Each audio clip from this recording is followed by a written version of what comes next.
Before the world learned to count to 100 in a single basketball night, before scoreboards trembled and defenders feared his shadow, there was simply a boy named Wilt Chamberlain. He was born on August 21, 1936, in Philadelphia, Pennsylvania, a city that breathed toughness. He was the eighth of 9 children in the Chamberlain household, raised by his mother Olivia, a strict woman who believed discipline mattered more than dreams. From the moment Wilt learned to walk, people noticed something unusual. He was big. Not just tall, unnaturally large for a child. At 10 years old, he already stood taller than most grown men in his neighborhood. By 13, strangers stopped him on the street to ask if he played basketball. Wilt didn't at first. He preferred track and field. He loved running, jumping, and testing the limits of his own body. In high school, he would become a champion in the high jump, shot put, and sprints, proof that he was not merely tall, but athletic beyond reason. When he finally turned to basketball at Overbrook High School, the game did not welcome him. It panicked.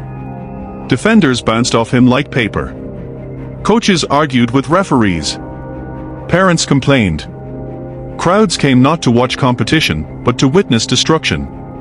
In one game, he scored 90 points. Not in the NBA. Not in college. In high school. The newspapers didn't know what to do with him. Writers struggled to describe a teenager who made grown opponents look like children. They called him a freak. A giant. A phenomenon. But Wilt was not yet loved. He was feared. Opposing teams developed strategies that had nothing to do with winning, only with survival. They fouled him relentlessly. They held him. They hacked his arms until his elbows bled.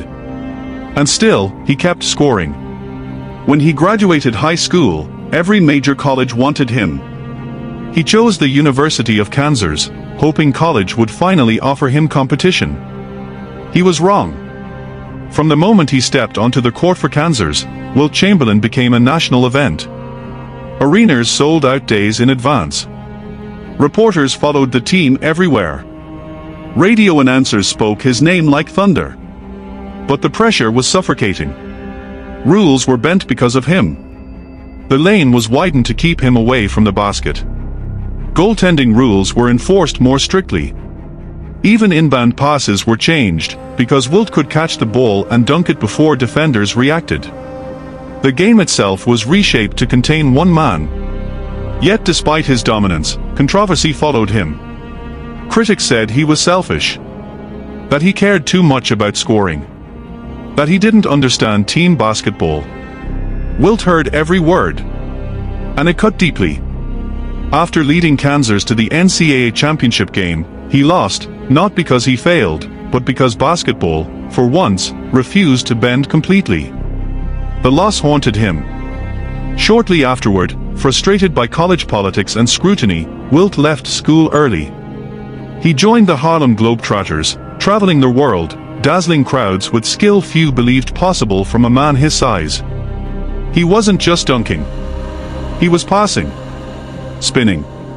Running fast breaks like a guard. And the world realized something frightening. Wilt Chamberlain was not just big. He was complete. When the NBA finally opened its doors to him in 1959, the league had no idea what was coming. Because basketball was about to meet a force it had never prepared for. When Wilt Chamberlain stepped into the NBA in 1959, the league was still searching for its identity. Basketball was fast, physical, and intimate, played in smaller arenas, followed mostly by devoted local fans. Superstars existed, but none had ever arrived with the weight of mythology already built around them. Wilt did.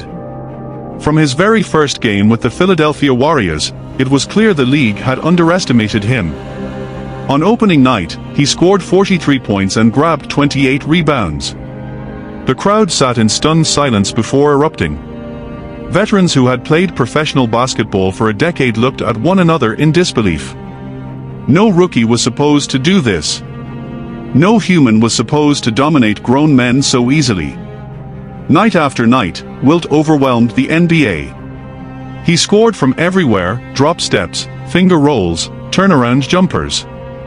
He ran the floor like a track star. He blocked shots so violently they seemed to echo. He rebounded over 3 defenders at once and landed without losing balance. By season's end, his numbers defied logic. 37.6 points per game. 27.0 rebounds per game. Not career highs. Rookie averages. The league had never seen statistics like this, and would never see them again. Wilt Chamberlain won Rookie of the Year. He also won Most Valuable Player. No player before or after would ever accomplish both in the same season again. Yet greatness brought resentment. Opposing fans booed him. Players accused him of chasing records instead of wins. Coaches complained that the game had become unfair. And looming above everything was one man. Bill Russell. Russell, the defensive anchor of the Boston Celtics, was everything Wilt was not: quiet, team-oriented, already a champion. Where Wilt dazzled, Russell disciplined. Where Wilt dominated statistically, Russell dominated the scoreboard. When they faced each other, the league stopped breathing. Wilt outscored him. Out-rebounded him. Outpowered him. But Russell's Celtics kept winning. And that contradiction followed Wilt like a shadow. Every season became the same story. Wilt posted historic numbers. Boston lifted the trophy. Writers began shaping a narrative. Wilt plays for Wilt. Russell plays for championships. Wilt read those words. They stayed with him. In 1961-62, Chamberlain entered a realm of performance that has never been revisited in professional sports. He decided, consciously, to test the outer limit of scoring. That season, he averaged 50.4 points per game. Not once. Not briefly. For an entire season. He scored 60 points 15 times. 70 points multiple times. And then came March 2, 1962. Hershey, Pennsylvania. A small gym. A half-filled crowd. A game no one believed would matter. By halftime, Wilt had 41 points. By the fourth quarter, people stopped sitting. Teammates fed him the ball every possession. Opponents fouled desperately. Fans counted each basket aloud. 87. 90. 94. When he scored his 100th point, the building exploded into chaos. There was no broadcast. No video footage. Only a photograph of Wilt holding a piece of paper with 100 written in blue marker, smiling like a man who had touched something unreachable. A record so impossible it would outlive generations. Yet even that night ended the same way. No championship. The criticism returned, louder now. How can a man score 100 and still not be the greatest winner? Wilt heard it all. And slowly, something inside him shifted. He realized that dominance alone was not enough. If he wanted respect, not fear, not awe, but respect, he would have to change. By the mid-1960s, Wilt Chamberlain stood at a crossroads. He could continue chasing numbers, rewriting record books until they collapsed under his name. Or he could sacrifice himself for something he had never fully known: winning. In 1965, he was traded to the Philadelphia 76ers, and with that move came a decision that stunned the basketball world. Wilt stopped scoring. Almost overnight, he transformed his game. Instead of demanding the ball, he passed.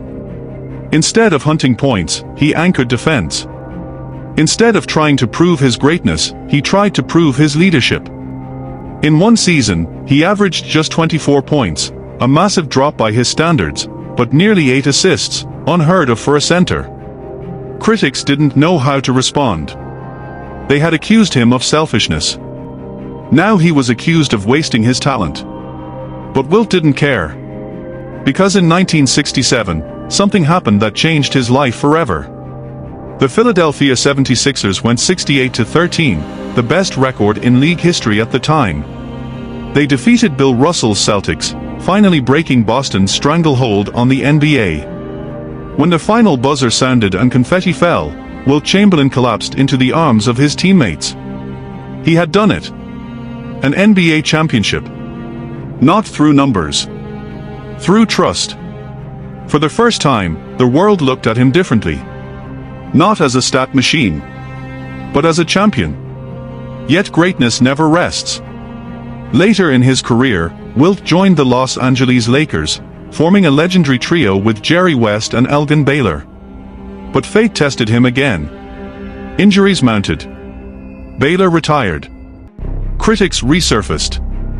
Then, in 1972, battered, aging, doubted, Wilt delivered one final masterpiece. The Lakers won 33 consecutive games, still the longest winning streak in professional sports history. They won the NBA championship.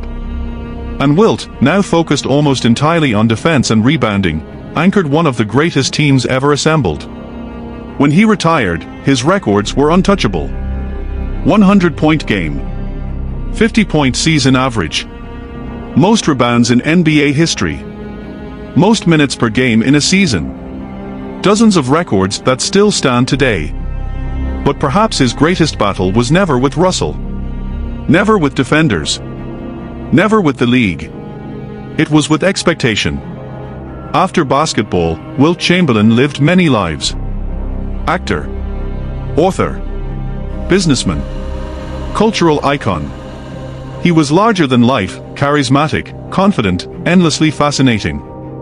Yet in quiet moments, he remained deeply misunderstood. People remembered the numbers. Few understood the loneliness of being incomparable. Wilt once said that being different meant being isolated, because no one could truly relate to his experience. When he passed away in 1999 at the age of 63, the basketball world paused. Players who never faced him spoke his name with reverence. Because even decades later, his records stood untouched, towering monuments to a man who played the game on a different plane of reality. Wilt Chamberlain didn't just dominate basketball. He forced it to evolve. He stretched the imagination of what an athlete could be. And long after the arenas went silent, one truth remained. Basketball has seen legends.